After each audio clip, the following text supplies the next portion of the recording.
मित्रों, कैरियर पाठशाला में आपका स्वागत है।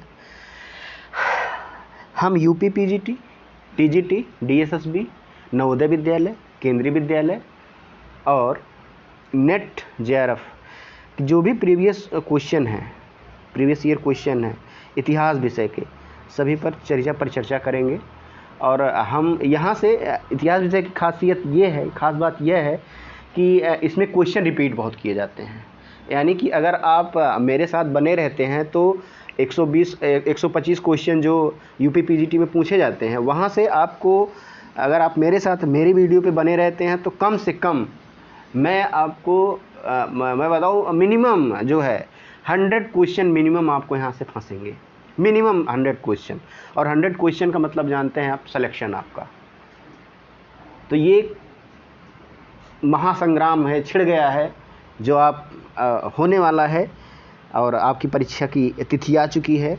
हम चाहेंगे कि आप अच्छे से तैयारी करें और इसको ज़रूर देखें, और वीडियो को लाइक, शेयर, कमेंट ज़रूर कीजिएगा। आइए शुरू करते हैं समय ना गंवाते हुए। सबसे पहले हम क्वेश्चन पर नज़र डालते हैं। तो बूचड़खाना क्षेत्र का साक्ष्य प्राप्त हुआ। देखिए, सबसे मित्रों, आप जो है क्वेश्चन को पहले समझिए। बूचड़खाना क्षेत्र, बूचड़खाना को और किस नाम से जाना जाता है? शेल्टर हाउस भी कहते हैं, या जो है कत्लखाना भी कहते हैं कहीं कहीं, या पशुवध स्थल होता है। तो इसका साक्ष्य सबसे पहले कहाँ प्राप्त हुआ? इसका साक्ष्य जो प्राप्त हुआ है वो महदहा से हुआ है। कहाँ से हुआ है? महदहा से हुआ है। इसका साक्ष्य कहाँ से प्राप्त हुआ? महदहा से। अब ऑप्शन आपका था महदहा से, चौपानी मांडव से, दमदमा से, रायनाहर राय से, लेकिन ये जो प्राप्त हुआ ये महदहा से प्राप्त हुआ है। अब हम महदहा के बारे में थोड़ी सी जानकारी आपको दे देते हैं। महदहा स्थित कहाँ पे है मित्रों? महदहा पट्टी एक तहसील है, प्रतापगढ़ जिले में पड़ती है, यहाँ पर स्थित है। और ये अगर हम किस काल का स्थल है, ये अगर इसकी हम बात करें तो ये मध्य पाषाणकालीन स्थल है। ये मध्य पाषाणकालीन स्थल है महदहा। और ये कहाँ पे है? पट्टी तहसील है, प्रतापगढ़ में। आप इसको जो है करके जाइए। क्वेश्चन कई बार आया हुआ है, और आप देख सकते हैं यूपीपीएससी एलटी 2018 में भी ये क्वेश्चन पूछा गया है। आइए आगे बढ़ते हैं।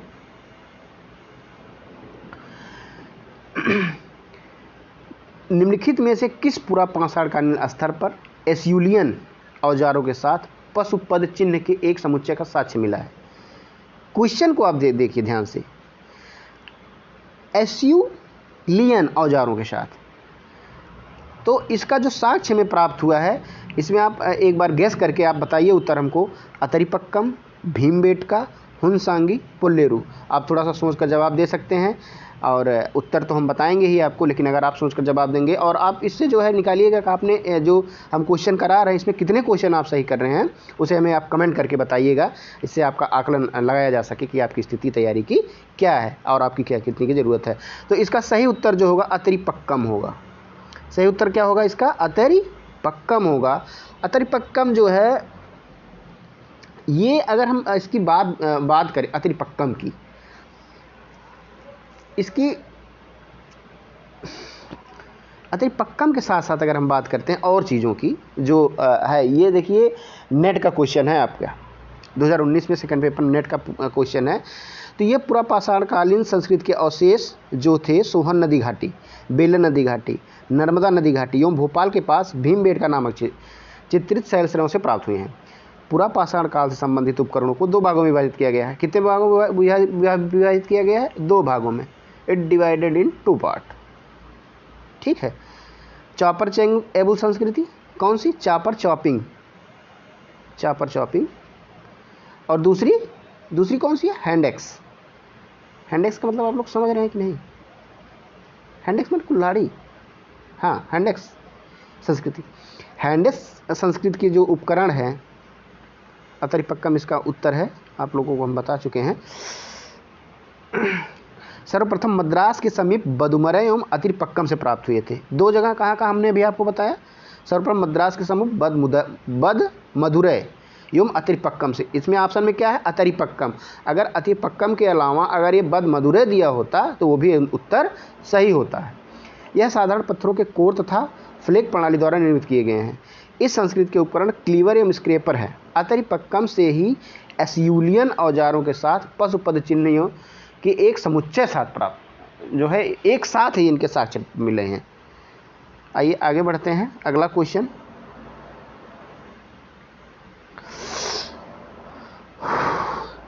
भारतीय उपमहाद्वीप के निम्नलिखित में से किस नवपाषाणकालीन स्थल पर फसल उत्पादन का प्राचीनतम साक्ष्य मिला है? अब देखिए क्वेश्चन क्या कह रहा है, भारतीय महाद्वीप के निम्नलिखित में से किस नवपाषाणिक स्थल पर फसल उत्पादन का प्राचीनतम साक्ष्य, फसल उत्पादन का प्राचीनतम साक्ष्य कहाँ से मिला है? तो आप उत्तर कीजिए, किले गुल मोहम्मद से मिला है, या कोटद्दी से मिला है, कि मेही से मिला है, या मेहरगढ़ से मिला है। मुझे लगता है इसका उत्तर आप लोगों को पता होगा और सभी लोगों को पता होगा और सभी लोग कमेंट जरूर करेंगे। इसका उत्तर होगा मेहरगढ़। क्या होगा इसका उत्तर? मेहरगढ़। अगर हम मेहरगढ़ की बात करें तो यह है कहाँ पे? ये मेहरगढ़ जो है आपका इस समय कहाँ पड़ता है? आप लोगों को इसके बारे में पता है? मेहरगढ़ के बारे में बहुत इंपॉर्टेंट जगह है ये। तो ये वर्तमान पाकिस्तान और ईरान जो है उसके सीमांत प्रदेश के मध्य स्थित है। और मेहरगढ़ को जो है पूर्व मृदबांड नवपाषाण काल से हड़प्पा काल तक का प्रमुख स्थान माना गया है। बहुत फेमस है ये। यहाँ से गेहूं के 3 एवं जौ की 2 किस्मों की खेती, गेहूं की 3 वैरायटी और जौ की 2 वैरायटी के प्रमाण भी यहीं से मिले हैं। बलूचिस्तान को रोटी की टोकरी कहा जाता है, अतः इसे ही नवपाषाण कालिक स्थल पर फसल उत्पादन के प्रमुख क्षेत्र के रूप में जाना जाता है। दोस्तों कमेंट करके जरूर बताइएगा कैसा लग रहा है आपको। अगले क्वेश्चन पे आते हैं। निम्नलिखित में से किस स्थल पर 2001 में जीवाश्मकृत मानव शिशु कपाल पाया गया है? अब देखिए क्वेश्चन किस तरह से पूछे जा रहे हैं, बार बार क्या पूछने की कोशिश कर रहे हैं आप एग्जाम क्या जानना चाह रहा है? निम्नलिखित में से किस स्थल पर 2001 में जीवाश्मकृत, अब ये देखिए 2001 की बात कर रहा है, 2001 में जीवाश्मकृत मानव शिशु कपाल यानी कब खोजा गया? 2001। तो ये यानी कि जो है ये आधुनिक भारत की बात है और ये खोज की गई, यानी कि जो है जैसे खुदाई होती है तो उसमें जो है ये मिला है। तो इसको किसने किया, आइए इस पर थोड़ी चर्चा करें। सन 2001 में केरल विश्वविद्यालय के केपी राजेंद्रन को विल्लुपुरम जिला के ओडई में एक शिशु का पूरा कपाल मिला है, जिसकी तिथि जो है 1,66,000 वर्ष निर्धारित की गई है। इसका मतलब जानते हैं? मध्य से उच्च प्लीस्टोन काल, मध्य से उच्च प्लीस्टोन काल। ये कहाँ पे मिला है ये? तो ये मिला है ओडई में। अभी आपको हमने बताया ओडई में मिला है। कहाँ पे? ओडई में एक शिशु जो है कपाल वो मिला है। ठीक है, आगे बढ़ते हैं। निम्नलिखित में से किस स्थल पर मानव जीवाश्म पुरापाषाणकालीन औजारों के साथ स्वस्थाने मानव पाए गए हैं? क्वेश्चन को ध्यान से देखिएगा क्योंकि क्वेश्चन पूछा जा सकता है, इंपॉर्टेंट है। तो इसका उत्तर क्या होगा आप लोग बताइए? आदमगढ़ होगा, बाघोर होगा, डिडवाना होगा, हथनोरा होगा? इसका उत्तर होगा हथनोरा। क्या होगा? हथनोरा। हथनोरा इसका उत्तर होगा। तो यह हथनोरा इसका उत्तर होगा। भारत के नर्मदा घाटी के जीवाश्मों में हाथी, घोड़े, दरियाई घोड़े, जंगली भैंस के जीवाश्म के साथ सीहोर के हथनोरा में 5 दिसंबर 1982 को मानव कपाल के अवशेष खोजे गए। यहाँ के मानव जीवाश्म औजारों के साथ पाए गए। सूरज कुंड में नर्मदा के उत्तरी तट पर प्राचीनतम विलुप्त हाथी स्टेगोडॉन के, प्राचीनतम विलुप्त हाथी को आप स्टेगोडॉन के नाम से भी जाना जाता है। एक चीज़ जान लीजिए, इन ब्रैकेट इसको आप अगर आप नोट्स बना रहे हो तो लिख लीजिएगा, प्राचीनतम विलुप्त हाथी के आगे ब्रैकेट में स्टेगोडॉन कहा जाता है।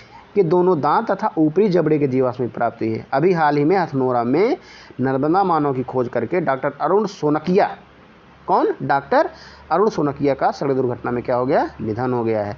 ये भी क्वेश्चन यहाँ से बन रहा है जो कि एक इतिहासकार हैं। तो ये पूछा जाता है कि अभी हाल ही में जिसने जो है इसकी खोज की थी हथनोरा में नर्मदा मानव की खोज जिन्होंने की थी वो कौन थे, या उनका देहांत किसका हो गया? तो अरुण सोनकिया उसका एक उत्तर हो जाएगा। यहाँ से भी आप एक चीज़ जान सकते हैं।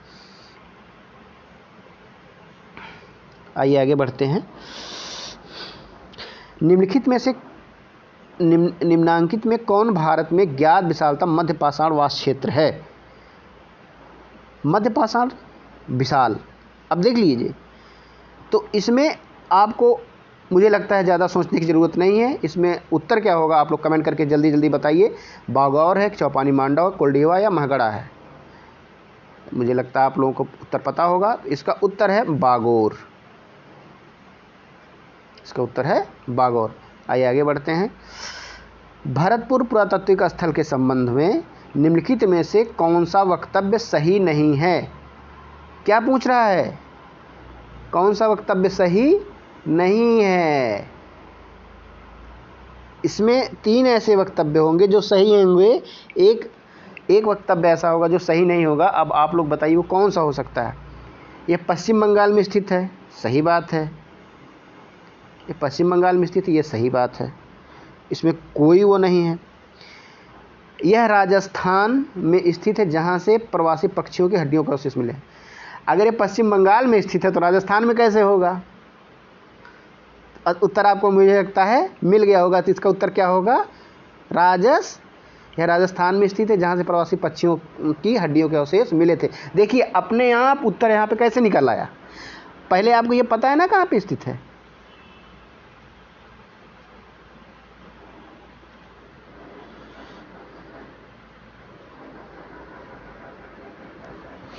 अगर ये पता हो गया आपको पश्चिम बंगाल में स्थित है तो अपने आप उत्तर क्या सही हो जाएगा? राजस्थान वाला। चलिए आगे बढ़ते हैं। बागौर साइट के संबंध में निम्नलिखित में से कौन सा सही नहीं है? बागौर साइट के संबंध में निम्नलिखित में से कौन सा सही नहीं है?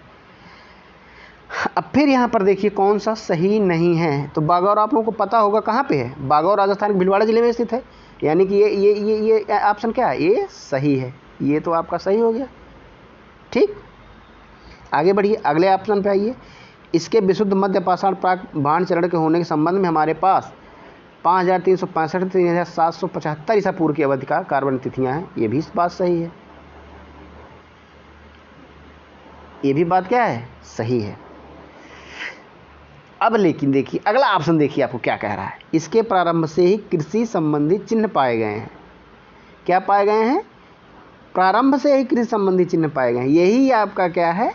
उत्तर है। इसमें यही चीज़ गलत इसमें लिखी गई है, बाकी ये भी सही है। जब बैल, भेड़, बकरी और सूअर करीब 5000 ईस्वी में पालतू पशु के रूप में पालन किए, ये भी सही है। आइए आगे बढ़ते हैं।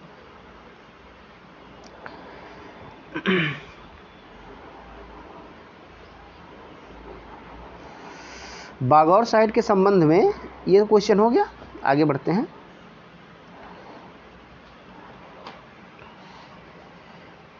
निम्नलिखित में से राजस्थान का कौन सा प्रागैतिहासिक स्थल ताम्रपाषाण कालीन काल से संबंधित है? तो कौन सा स्थल है जो ताम्रपाषाण काल से संबंधित है? अब बताइए, तिलवाड़ा है या बूढ़ा पुष्कर है या बालाथल है या बागौर है? तो इसका उत्तर हो जाएगा बालाथल। क्या उत्तर हो जाएगा इसका? बालाथल। भारतीय देखिए अब आप लोग जो है बालाथल उत्तर आप लोग लगा रहे हैं, तो थोड़ी सी मैं चाहता हूँ कि इस पर और चर्चा कर ली जाए। अहाड़, गिलुंद, मरमियों, बालाथल राजस्थान में स्थित है, प्रमुख ताम्रपाषाणी का स्थल है। अब ये कहाँ पे स्थित है? मैंने क्या बताया आपको? राजस्थान में। राजस्थान में स्थित है। और यही नहीं, अगर ये पूछा जाए अहाड़, गिलुंद, मरमी, ये भी वहीं पे है, और बालाथल, ये राजस्थान में स्थित प्रमुख ताम्रपाषाण कालीन का स्थल है। यह स्थल कहाँ पे है? बनास नदी के क्षेत्र में है, इसलिए यहाँ की ताम्रपाषाणी संस्कृति को बनास संस्कृति भी कहते हैं। बालाथल की खोज किसने की थी? अगर ये क्वेश्चन पूछा जाए कि बालाथल की खोज किसने की थी, तो आप यहाँ पे क्या लिखेंगे? बीएन मिश्रा। ठीक, बीएन मिश्रा। बीएन मिश्रा ने इसकी क्या की थी? खोज की थी। ठीक है, आइए आगे बढ़ते हैं। भारत में निम्नलिखित ताम्रपाषाणी संस्कृतियों का सही कालक्रम क्या है? मतलब इसका क्रम क्या है? तो अगर जो है देखा जाए कायथा, आहाड़, मालवा, जोरवे, तो सबसे इसका जो है काल के हिसाब से इसका क्रम को लगाना है। तो सबसे पहले क्या होगा, कैथा होगा कि आहार होगा कि मालवा होगा कि जोरवे होगा। तो सबसे पहले आप यहाँ से ऑप्शन से आइए, ऑप्शन से काट के हम आपको दिखाते हैं। सबसे पहले क्या है, कैथा संस्कृति, कैथा संस्कृति है। तब देखिए 1 कहाँ कहाँ पे है, तो ये ना ये हो सकता है, ना ये हो सकता है, ना ये हो सकता है। 3 ऑप्शन तो आपके ऐसे कट गए। अब बचते हैं ये कैथा के बाद कौन सी संस्कृत है, आहार। एक के बाद 2 आ गया। अब आपका आंसर क्या होगा, सही हो गया, ये सही हो गया, ये अपने आप कट गया, आंसर निकाले अपन। अगले क्वेश्चन पे, भारत में लिखित ताम्रपाषाण संस्कृतियों का सही कालक्रम क्या है। ये क्वेश्चन अभी आपने किया। अगले क्वेश्चन पे हम आ चुके हैं। लेखकों की सूची जो ये दी गई है, ठीक है, और उनकी प्रकाशित पुस्तकें कौन सी हैं, इसको जो है आप मिलाइए। डी कौशाम्बी ने क्या लिखा है, तो इसमें मिलाइए। मिड एंड रियलिटी है उनकी, मिड एंड रियलिटी है डी कौशाम्बी की, तो कहाँ पे है, ए का 2 हो जाएगा, ठीक है। R.S. शर्मा की कौन है, इंडियन फ्यूडलिज्म है, 2 का, बी का 1 हो जाएगा। G.C. पांडे की कौन सी किताब है, foundation of Indian culture. Foundation of Indian culture किसकी पुस्तक है, G.C. पांडे की, पूछी जाती है किताब। रोमिला थापर बहुत अच्छी हिस्टोरियन मानी जाती हैं, अभी भी हैं ये, जेएनयू में हैं, जेएनयू में अपना कार्यकाल इनका चल रहा है। तो इनको जो इन्होंने कहा, Somnath the money voices of a history, Romila Thapar की है। दोस्तों आज के लिए इतना ही, आगे फिर मिलेंगे नए वीडियो के साथ। आप हमें कमेंट करके बताइएगा वीडियो कैसी लगी, और अच्छी लगी तो कमेंट कीजिएगा। अगर कोई कमी है उसे भी कमेंट करके बताइएगा, हम उसे अगली बार दूर करने की कोशिश करेंगे। लाइक, शेयर और कमेंट ज़रूर करें, ताकि वीडियो को जो है आपके अच्छे मित्रों के पास, आपके अपनों के पास पहुंच सके और उनको जानकारी का स्रोत पूरा मिल सके। धन्यवाद, नमस्कार।